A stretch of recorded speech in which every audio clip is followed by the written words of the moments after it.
আগের দিনের আলপনায় একটু নতুন সংযোজন করলাম। আচ্ছা, লক্ষ্মীর পায়ের আঙুলে কোনো দিন লাল রং দেখেছো? তেমনটাই কিছু করলাম, যাতে আলতা পরার মতন মনে হয়। তার সঙ্গে এই ছোট্ট ছোট্ট আলপনাগুলো দিতে শুরু করলাম। শুধু সাদা রং ভালো লাগছিল না, তাই ভাবলাম লাল দিয়ে কিছু ভরি।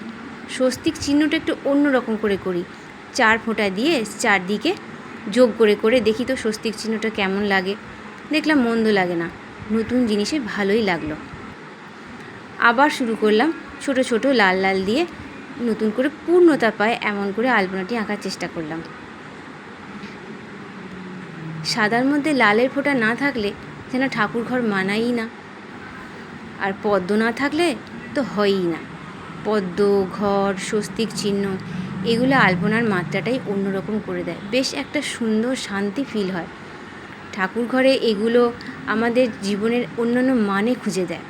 এই স্বস্তিক চিহ্নের মানে কিন্তু অনেক। যাই হোক, সিরিজ 2 এর আলপনা যেটুকু কমপ্লিট হলো এইটুকুই দেখালাম। আবার বাকি দিনের জন্য রইল।